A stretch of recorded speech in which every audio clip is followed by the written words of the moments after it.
Meus irmãos, quero cumprimentar a todos com a graça e a paz do Senhor Jesus, amém? Aqueles que puderem, se coloquem de pé para lermos a Sagrada Escritura. Carta aos Hebreus, capítulo de número 2.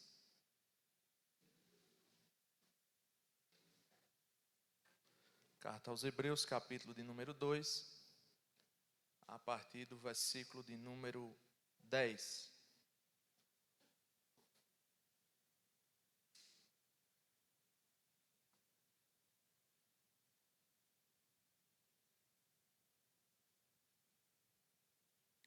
Todos encontraram, meus irmãos? Nos diz assim a Escritura. Capítulo 2, versículo 10 da Epístola aos Hebreus. Porque convinha que aquele, por cuja causa e por quem todas as coisas existem, conduzido muitos filhos à glória, aperfeiçoasse por meio dos sofrimentos o autor da salvação deles. Pois tanto o que santifica como o que são santificados, todos vêm de um só. Por isso é que ele não se envergonha de lhes chamar de irmãos, dizendo: a meus irmãos declarei o teu nome. Cantar-te-ei louvores no meio da congregação. E outra vez, eu porei nele a minha confiança. E ainda, eis, aqui estou, eu e os filhos que Deus me deu. Visto, pois, que os filhos têm participação comum de carne e sangue, destes também ele igualmente participou, para que, por sua morte, destruísse aquele que tem poder da morte, a saber, o diabo, e livrasse todos que, pelo pavor da morte, estavam sujeitos à escravidão por toda a vida. Pois ele, evidentemente, não socorre a anjos, mas socorre a descendência de Abraão.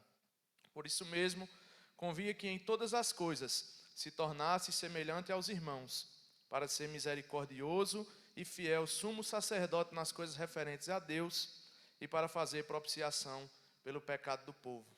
Pois, naquilo que ele mesmo sofreu, tendo sido tentado, é poderoso para socorrer os que são tentados. Amém, meus irmãos? Oremos. Querido Deus, aqui está a tua palavra, Senhor, e aqui estamos nós, sedentos de ouvir a tua voz, Senhor. Que a tua palavra, ó Deus, fale conosco nesta noite, que a tua palavra nos oriente, que a tua palavra nos ensine, Senhor. Que o teu Espírito Santo seja o nosso professor por excelência, que ele abra não somente a nossa mente, Senhor, mas que ele abra os olhos do nosso entendimento e os olhos do nosso coração, Senhor. Aplica a tua palavra no nosso coração e fala conosco, em nome de Jesus. Amém. Podem sentar, meus irmãos.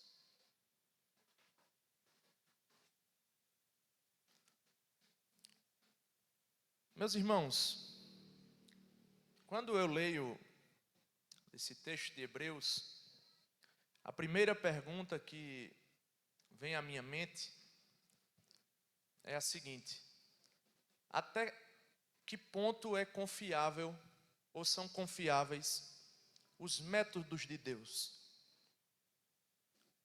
Quando nós observamos a epístola aos Hebreus e a maioria das cartas, a igreja a qual essas cartas eram endereçadas estava passando por perseguições, por adversidades, pois o cristianismo era em si uma religião rejeitada, considerada uma seita do judaísmo. Quando nós vemos Paulo escrevendo aos Coríntios, ele fala que a mensagem da cruz era loucura para os judeus, era escândalo para os judeus e loucura para os gentios. Nós estamos diante de uma nação, particularmente, que aguardava o seu Messias. Eles aguardavam o seu libertador, eles aguardavam aquele que viria libertá-los de fato do jugo e do poder romano. Mas de repente os métodos que Deus emprega são métodos totalmente diferentes de qualquer outro tipo de método cujo objetivo é a libertação. Sempre que se empregam métodos de libertação entre povo escravizado e povo que escraviza, as ferramentas que geralmente são usadas, elas são mais fortes do que as ferramentas do inimigo ou do poder opressor. Mas quando nós vemos a Escritura, nós vemos em Deus métodos que são contraditórios para quem quer libertar alguém. Nós vemos que Deus não se utiliza de armas, Deus não se utiliza de poderosos que dão nome ao cristianismo, não. Inclusive no chamado aos seus apóstolos, ele escolhe aqueles que estavam talvez à margem da sociedade. Quando nós falamos de métodos de salvamento, nós podemos associar ou rapidamente lembrar de pessoas que salvam. E me vem à mente os bombeiros. E os bombeiros militares, geralmente no Brasil, eles têm um lema: vidas alheias, riqueza, salvar. Só que, irmãos, na missão de salvamento dos bombeiros ou de qualquer grupo de socorristas, a primeira missão que se tem é preservar a própria integridade física. Quando nós estamos diante de um salvamento feito por uma equipe de resgate, eles primeiro avaliam os riscos, eles primeiro olham os métodos a serem empregados, eles primeiro veem se tem condições de prestar aquele socorro. Dificilmente nós vamos ver alguém que seja desta área sacrificar a sua vida sem pelo menos questionar. Dificilmente você vai ver um bombeiro se colocar no lugar da pessoa que estava para ser salva. É verdade que às vezes acontece a morte desses profissionais. No intuito de salvar, acabam acontecendo tragédias e eles de fato morrem. Mas o intuito principal deles, irmãos, não era morrer para resgatar ninguém. Eles queriam resgatar, mas também queriam voltar para casa ilesos. É tanto que, na linguagem militar, se fala que a primeira missão do militar é voltar para casa. Então ninguém espera, na atividade de resgate, dar a sua vida por ninguém. Mas quando nós, irmãos, observamos todo o Evangelho, todas as epístolas, nós observamos que o método de resgate de Deus é justamente oferecendo vida. Quando nós olhamos, principalmente, esse texto que nós lemos de Hebreus, nós observamos que Jesus ele não veio salvar mantendo distância daquelas pessoas que ele deveria salvar ou avaliando os métodos. Jesus não fez um cálculo dos riscos. Jesus não procurou os melhores métodos para efetivar a salvação daqueles a quem Deus tinha escolhido. Não. Na linguagem do bombeiro, ele mergulhou no incêndio da nossa condição, entrou nas águas da nossa perdição, tomou sobre si o perigo da morte e da tentação, e não apenas arriscou, mas deu a própria vida. Meus irmãos, o nosso Senhor, diferente dos bombeiros, que tem a intenção de salvar, mas tem a intenção de preservar a si mesmo. Se ele fosse dizer uma frase como essa do bombeiro, vidas alheias, riqueza salvar, ele diria: eu dou a minha vida para salvar a deles. E é justamente isso, irmãos, que esse texto vai nos mostrar. O texto vai nos mostrar basicamente o seguinte: que o Filho de Deus se fez nosso irmão, venceu a morte e o diabo e se tornou sumo sacerdote misericordioso que pode socorrer os que sofrem. Repetindo, o Filho de Deus se fez nosso irmão, venceu a morte e o diabo e se tornou sumo sacerdote misericordioso que pode socorrer os que sofrem. Nós vamos ver, irmãos, esse texto em 3 partes. A primeira delas é que o nosso Senhor foi enviado, primeiramente, para se identificar conosco e nos conduzir à glória. Vejamos o que diz o autor aos Hebreus, versículo 10. Porque convinha que aquele, por cuja causa e por quem todas as coisas existem, conduzindo muitos filhos à glória, aperfeiçoasse, por meio dos sofrimentos, o autor da salvação deles. Claramente, irmãos, o sujeito desse texto é Deus. O autor, depois de argumentar com os hebreus, com esses irmãos hebreus, a respeito da superioridade de Cristo aos anjos, no capítulo de número 1, todo o capítulo do versículo 1 ao versículo de número 14, depois de advertir os irmãos no capítulo de número 2, versículos de 1 a 4, sobre não deixarem de absorver essa mensagem e não abandonarem a fé que uma vez eles receberam. Então, o autor mostra, digamos que no versículo, no primeiro capítulo, o autor mostra a versão de Cristo como Deus. Os irmãos vão observar que o autor vai dizer que Cristo era a imagem do Deus invisível, que sustenta todas as coisas pela palavra do seu poder, que ele era Deus propriamente dito, Deus encarnado, que ele era a última revelação de Deus. No capítulo 2, depois da advertência, ele vai mostrar agora que este filho, o Filho de Deus, também é chamado de Filho do Homem. E ele mostra nos versículos de 5 a 9 que o intuito de Cristo ter se encarnado foi restaurar aquilo que nós havíamos perdido. Quando nós observamos o texto, vai haver uma citação do Salmo de número 8, que é um salmo que fala do domínio do homem sobre a natureza. Domínio esse que foi em parte perdido, em parte deturpado, em parte entenebrecido por causa do pecado, mas que Cristo, que é sem pecado, consegue cumpri-lo. Nessa segunda parte do capítulo de número 2, o autor aos Hebreus continua na argumentação, mostrando a respeito da humanidade de Cristo.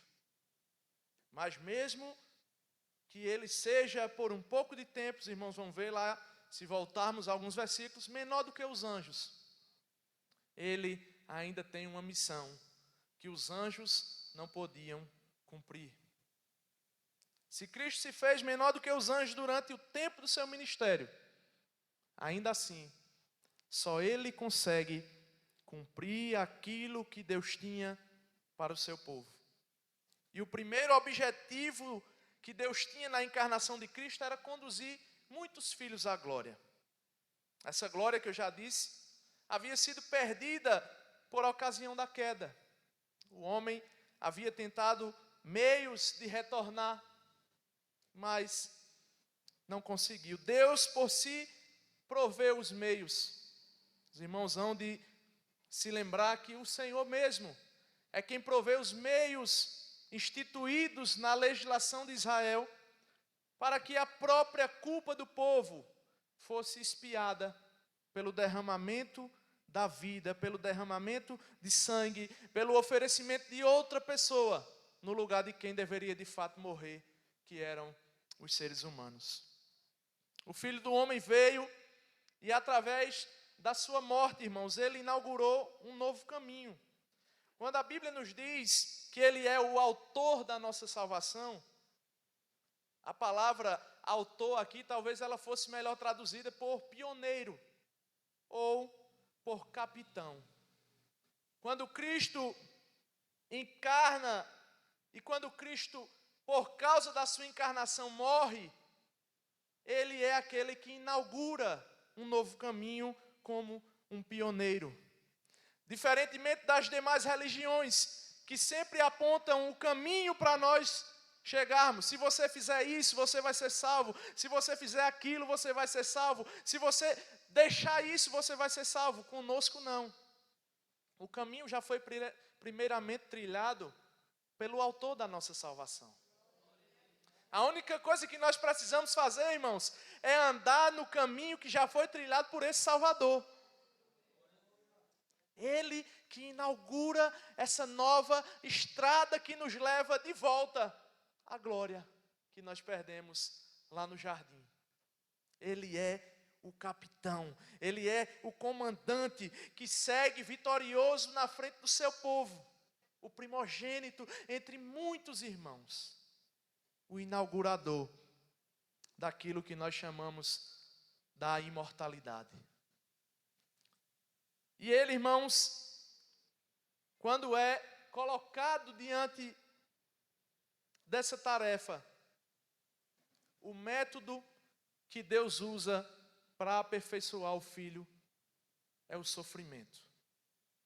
Observemos ainda no versículo 10, ele diz assim, só um minuto que eu abri no texto errado. No versículo 10 ele diz assim, por cuja conduzindo muitos filhos à glória, aperfeiçoasse por meio dos sofrimentos o autor da salvação deles. O caminho da vitória, o caminho da inauguração daquilo que nós herdamos, ele não é um caminho de glória, irmãos, mas é um caminho de sofrimento. Talvez você esteja se perguntando, mas como a Bíblia está falando que Cristo deveria ser aperfeiçoado? Se Cristo é Deus, automaticamente ele é perfeito. Mas então, por que a Bíblia fala de um aperfeiçoamento de Cristo? E aperfeiçoamento aqui, irmãos, não deve ser entendido no sentido de corrigir falhas. Não, porque sendo Cristo, ele sendo o Filho de Deus, ele não tem pecado. Mas Cristo foi aperfeiçoado no sentido dele estar pronto a representar um povo, o povo que Deus havia escolhido. Nas palavras de Bruce, ele diz assim, o perfeito Filho de Deus se tornou o perfeito Salvador do seu povo, abrindo o caminho deles para Deus. E para se tornar isso, ele precisou suportar o sofrimento e a morte. A vereda da perfeição que o seu povo precisa trilhar, antes precisa ser trilhada pelo explorador da vereda. Somente assim ele poderia ser o representante apropriado e sumo sacerdote deles na presença de Deus. A perfeição de Cristo, irmãos, diz respeito a ele estar completo para cumprir a sua missão como sumo sacerdote. Essa é a forma de Deus mostrar que de fato se preocupa conosco.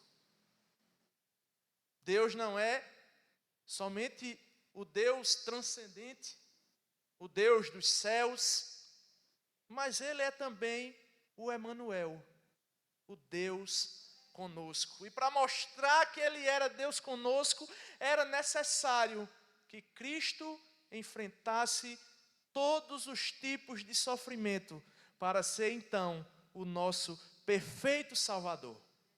Não se trata de uma perfeição moral, porque Cristo era desde sempre sem pecado.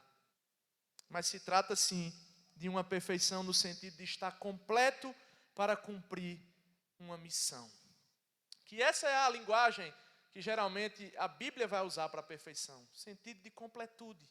Nunca em chegar a ser sem falhas, porque nós não conseguimos, irmãos, deste lado da eternidade, viver uma vida sem falhas. Mas Cristo sim, viveu uma vida de falhas e foi aperfeiçoado tão somente para executar o seu ofício como sumo sacerdote diante de Deus.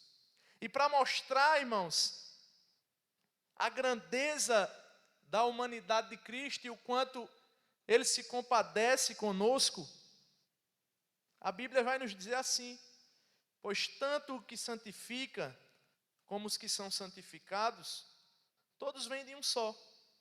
Por isso é que Ele não se envergonha de lhe chamar de irmãos,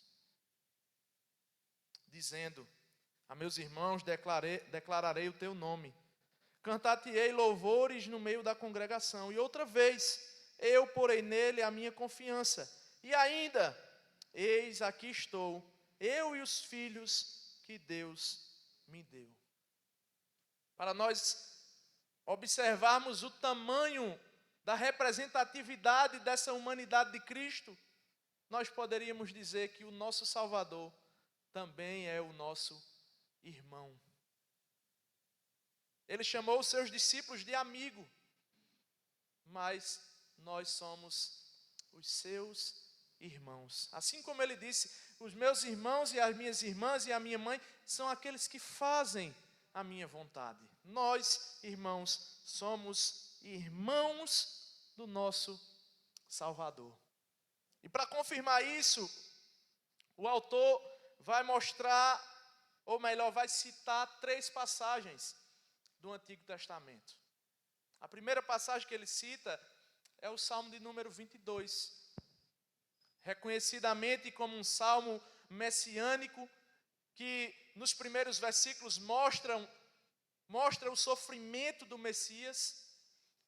Nos versículos de 11 a 21, ele mostra ainda esse Messias insistindo com Deus, lutando com Deus em oração. E o versículo 22, que é o que está escrito aqui, é o versículo que o autor usa para mostrar Cristo se identificando conosco como irmãos. O Salmo de número 22, irmãos, foi inclusive citado pela própria boca do Senhor. Os irmãos vão se lembrar, quando na cruz ele disse: Deus meu, por que me desamparaste? Mas esse salmo também fala agora da esperança do Messias. Ele diz: a meus irmãos declararei o teu nome, cantar-te-ei louvores no meio da congregação. O mesmo Cristo que estava sofrendo na cruz a dor do abandono, era o mesmo Cristo que agora estava proclamando com seus lábios, dizendo que cantaria junto com os seus irmãos no meio da congregação. Ele sabia que no final, o Deus que parecia ter abandonado ele, era o Deus que deveria ter toda a sua confiança. E ele, para confirmar esse ensino, ele faz 2 citações, irmãos, do livro do profeta Isaías, que profetizava para um povo e não via resultado. As pessoas confiavam mais nos seus poderes do que de fato em Deus. E Isaías se apega na fidelidade de Deus, que inclusive usa o nome dos filhos de Isaías como um sinônimo da sua promessa de que ele cumpriria. E Isaías agora informa a sua confiança no Deus que tinha lhe chamado. Isaías, ao profetizar para aquele povo e não ver resultado, parecia que ia desanimar, mas ele diz assim: eu porei nele a minha confiança, e ainda, eis aqui estou, eu e os filhos que Deus me deu. Os filhos de Isaías, irmãos, representavam a fidelidade de Deus para cumprir com as suas promessas. E Isaías está dizendo: está aqui eu, e estão aqui os meus filhos, aquilo que Deus me deu, e eu colocarei no Senhor a minha confiança. Isaías estava dizendo àquele povo: ainda que vocês não acreditem naquilo que está sendo profetizado, eu confio no meu Deus, de que Ele cumprirá tudo aquilo que está sendo falado por intermédio da minha boca. E é essa confiança que o autor aos Hebreus coloca também na boca de Cristo. Ele usa as palavras de Isaías, mas diz assim: quem proferiu estas palavras também foi Cristo, para mostrar que nós somos tanto seus irmãos, como somos seus filhos. Nós somos, irmãos do nosso Salvador. Isso nos remete a uma criança, talvez perdida em um ambiente de muitas pessoas, mas ela de repente vê o seu irmão mais velho. E ela sabe que o seu irmão mais velho sabe o caminho para levá-la de volta para casa. Aquilo que era desesperança para aquela criança, ao contemplar o seu irmão mais velho, agora é motivo de acalento. Aquele ufa, meu irmão está aqui e vai me conduzir seguro. Cristo é essa figura. Ele é o primogênito entre muitos irmãos. É assim que Deus mostra a sua preocupação conosco, quando Ele dá o seu Filho, que é Deus desde a eternidade, para se fazer como um de nós, para calçar os calçados que nós calçamos, para vestir as vestes que nós vestimos. Ele entrega o seu Filho para viver o que nós vivemos, para aperfeiçoá-lo por meio do sofrimento, para que nós confiemos nos seus métodos.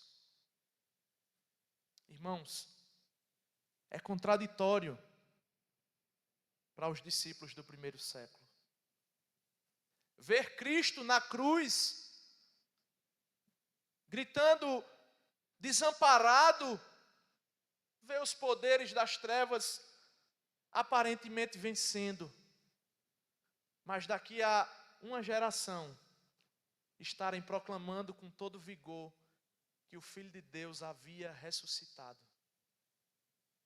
Os métodos que Deus emprega são métodos que não são naturais para os humanos. Ele escolheu as coisas loucas para confundir as sábias. E não existe, irmãos, na loucura de Deus, um mínimo de loucura, porque a Bíblia diz que até a loucura de Deus é mais sábia do que a sabedoria humana, irmãos. E isso é o primeiro método que Deus usa para nos provar que Ele estava com a razão quando manda o seu Filho para encarnar e ser o Emanuel, o Deus conosco. Ainda mais, irmãos, em segundo lugar,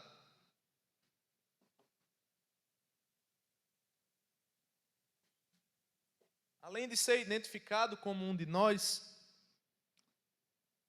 somente Ele poderia fazer aquilo que nenhum de nós pode fazer. Leiamos versículo 14. Visto, pois, que os filhos têm participação comum de carne e de sangue, deste também ele igualmente participou, para que por sua morte destruísse aquele que tem o poder da morte, a saber, o diabo, e livrasse todos que pelo pavor da morte estavam sujeitos à escravidão por toda a vida. O método que Deus usa para vencer a morte é a morte. A estratégia que Deus usa para vencer a morte é a encarnação. E ele mostra, visto que os filhos têm participação comum na carne e no sangue. O que é que ele está dizendo? Pais e filhos são normalmente humanos.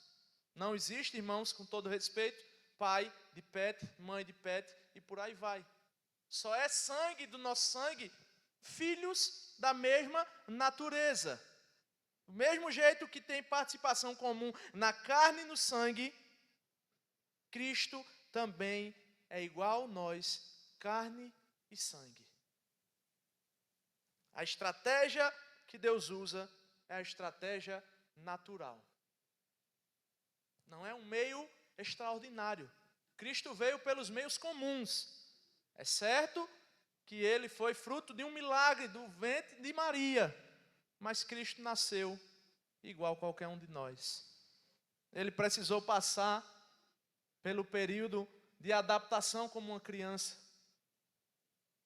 Ele, irmãos, foi de fato um ser humano. E isso o autor usa para combater heresias do primeiro século, que diziam que Cristo não podia ser humano, porque se o divino fosse humano, estaria sendo corrompido. Diziam que ele apenas tinha aparência humana. Mas o autor diz não, do mesmo jeito que os filhos herdam dos pais carne e sangue, ele também participou da mesma forma. Do mesmo jeito que Cristo vem ao mundo, como um de nós, ele morre como qualquer um de nós. Só que a sua morte, irmãos, não é uma morte como qualquer outra. A sua morte não é porque os processos da vida o levaram a morrer. A sua morte é um plano premeditado no conselho divino. Porque a morte de Cristo, ela tem uma finalidade. Ela é a arma, irmãos, para derrotar o diabo e a própria morte. Como o autor diz, para que por sua morte destruísse aquele que tem poder da morte, a saber, o diabo. Se alguma vez a morte pareceu triunfante, foi quando Jesus, que era aquele que prometia vida aos seus discípulos, morre. Mas, irmãos, foi através dessa morte que ele venceu o que tem o poder da morte. Veja que contradição. Qual é o método de vencer a morte? Hoje, as pessoas tentam, inclusive foi lição da nossa escola dominical hoje, com engenharia genética, com tecnologias, alongar a vida e tem esperança até de alcançar a imortalidade. As pessoas têm pavor da morte. As pessoas vivem com medo da morte, por mais que elas não digam, elas querem adiar sempre esse momento. Por que nós tememos doenças, acidentes? Não é pelo acidente em si ou pela doença em si. É por causa do medo da morte. Mas Cristo, irmãos, pela sua morte, ele mata a morte. Pela sua morte, ele pega o direito que o Satanás tinha de acusar. Porque quando ele diz que o diabo tem poder sobre a morte, isso não quer dizer que a qualquer tempo ele pode matar qualquer pessoa. Não. Mas o Satanás, o diabo, é quem influencia aquilo que causa a morte, que é o pecado. Mas o autor diz, ele, para que por sua morte destruísse aquele que tem o poder da morte. E fizesse o que, irmãos? E libertasse, livrasse todos os que pelo pavor da morte estavam sujeitos à escravidão por toda a vida. Essa é a escravidão que assola os homens, como eu falei anteriormente.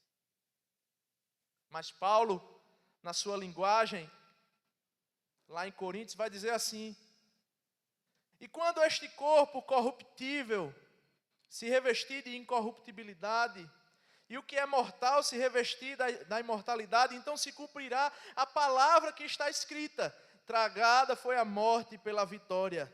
Onde está, ó morte, a tua vitória? Onde está, ó morte, o teu aguilhão? O aguilhão da morte é o pecado, e a força do pecado é a lei. Mas Paulo diz, graças a Deus, que nos dá a vitória por intermédio do nosso Senhor Jesus Cristo. Quando Cristo morre, irmãos, a morte perde o seu poder sobre aqueles que confessam o Senhor. E já não existe mais o que temer. Porque Paulo escrevendo diz que nem a morte pode nos separar do amor de Deus que está em Cristo Jesus. Então, o cristão ele não deve temer a morte. Porque, como Paulo diz, o morrer é lucro para o crente. Em terceiro lugar, irmãos, Cristo foi feito homem para ser um sumo sacerdote misericordioso e fiel. 16, pois ele evidentemente não socorre anjos, mas socorre a descendência de Abraão. Por isso mesmo, convinha que em todas as coisas se tornasse semelhante aos seus irmãos, para ser misericordioso e fiel sumo sacerdote nas coisas referentes a Deus, e para fazer propiciação pelos pecados do povo, pois naquilo que ele mesmo sofreu, tendo sido tentado, é poderoso para socorrer os que são tentados. Cristo encarnou para socorrer aos homens. Ele não socorre anjos. Os irmãos vão ver que todo o argumento do capítulo 1 e capítulo número 2, Paulo está falando que Cristo é superior aos anjos. Mas diz, esse humano Cristo, ele não veio para socorrer os anjos. E a ideia de socorro é aquela ideia de segurar na mão. Como Deus fez com o povo de Israel no Egito. Os tirando com mão forte, com o braço estendido, como ele mesmo disse. É assim que Cristo nos socorre. E ele não socorre anjos, mas a descendência de Abraão. Quem é a descendência de Abraão, irmãos? É aqueles que, assim como Abraão, caminham pela fé. Somos nós, o povo que assumiu a qualidade de filhos de Deus pela fé. E segundo, ele não só socorre, mas ele também intercede pelos homens. Ele é um sumo sacerdote misericordioso e fiel. Os irmãos bem sabem que a figura do sumo sacerdote era uma figura de extrema importância para o povo de Israel. E esse é o tema que vai dominar toda a carta aos Hebreus, até o capítulo de número 9, mais ou menos. Falando sobre o sumo sacerdócio de Cristo. Houveram muitos antes dele, mas nenhum era misericordioso e fiel como Cristo. Ele foi testado para ser colocado por Deus como misericordioso e fiel nas coisas concernentes a Deus. Misericordioso por quê? Porque ele tem, de fato, o entendimento de que as pessoas necessitam dos seus serviços prestados a Deus. Ele não é somente um mediador como os demais homens. Ele é o mediador final. Que o autor aos Hebreus vai chamar ele de sumo sacerdote segundo a ordem de Melquisedeque, sem princípio, nem fim, nem genealogia. Ele é misericordioso. E ele é fiel, irmãos. Tanto fiel nos serviços a Deus, porque não falhou, em tudo cumpriu a lei, quanto é fiel porque é digno da nossa confiança. Nós podemos confiar em Cristo porque ele é fiel. Nenhum dos sacerdotes ou sumos sacerdotes tinha esse título, mas Cristo é um sumo sacerdote fiel. De fato, cumpre aquilo que Deus coloca diante dele. E agora é confiável por causa do que ele cumpriu aquilo que Deus botou diante de si. Se os homens são falhos, se os homens erram, Cristo, ao contrário, é fiel. Ele faz uma terceira coisa pelos homens. Além de socorrer, de interceder, ele também paga a dívida que era nossa. E o autor vai dizer aí, pela propiciação do seu sangue. Vejam lá. Por isso mesmo convinha que em todas as coisas se tornasse semelhante aos irmãos, para ser misericordioso e fiel sumo sacerdote nas coisas referentes a Deus, e para fazer propiciação pelos pecados do povo. Propiciação aqui, irmãos, tem o sentido de pagar a dívida. Também nós conhecemos por expiação. A Bíblia vai falar da expiação com uma linguagem de resgate, em que se paga um preço para retirar um condenado. A Bíblia vai falar da propiciação como um sacrifício. O pecado do povo de Israel era propiciado pelo sangue que era derramado dos cordeiros. Então era sacrificado pessoas.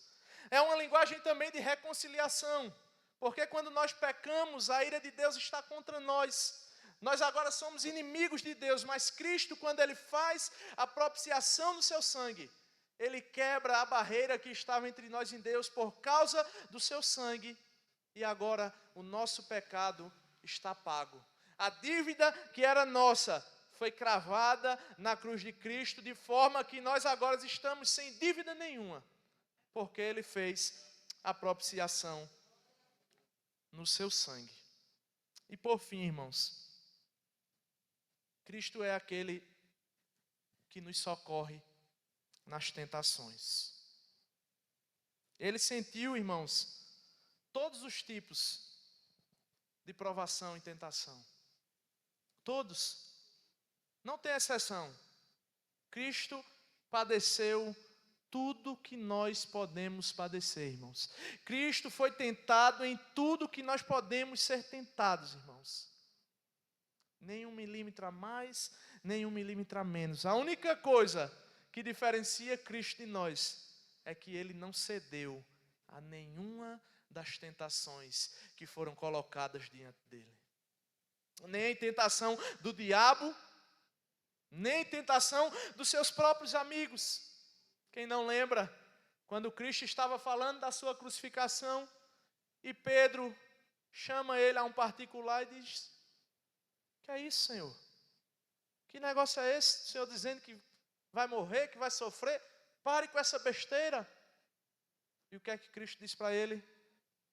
Aparta-te de mim, Satanás. Que é a mesma linguagem que ele usa com o diabo. Aparta-te de mim, Satanás. Cristo, irmãos, diferente de nós, foi colocado num pilar da tentação ainda mais alto, porque ele não cedeu. E quando nós não cedemos à tentação, parece que essa tentação fica cada vez mais forte. Então imagine a que níveis de sofrimento o nosso Cristo, ele foi exposto, irmãos. Em todas as coisas ele foi tentado, e por isso ele pode nos socorrer. Como eu disse, Deus não é alheio às nossas dores. Deus não é alheio aos nossos sofrimentos. Deus não é alheio às nossas tentações, às causas que nós enfrentamos dia após dia. Não, Deus não é alheio. Se parecia a esses irmãos que estavam sofrendo que Deus era alheio, ele está dizendo não, porque Cristo sofreu muito mais do que vocês estão sofrendo. Não, porque ele foi tentado mais do que vocês estão sendo tentados, e portanto ele entende vocês. Ele sabe o que vocês estão passando. Ele sabe qual é a causa que vocês apresentam diante de Deus.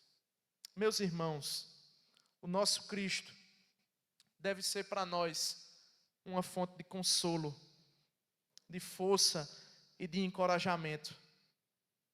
Na certeza, irmãos, de que Ele está agora como uma pessoa glorificada, intercedendo à direita de Deus, justamente por nós, porque Ele sabe aquilo que nós enfrentamos. Você enfrentou lutas hoje? Então saiba que por essas lutas o teu Senhor intercedeu ainda hoje diante do Pai. Você foi tentado hoje?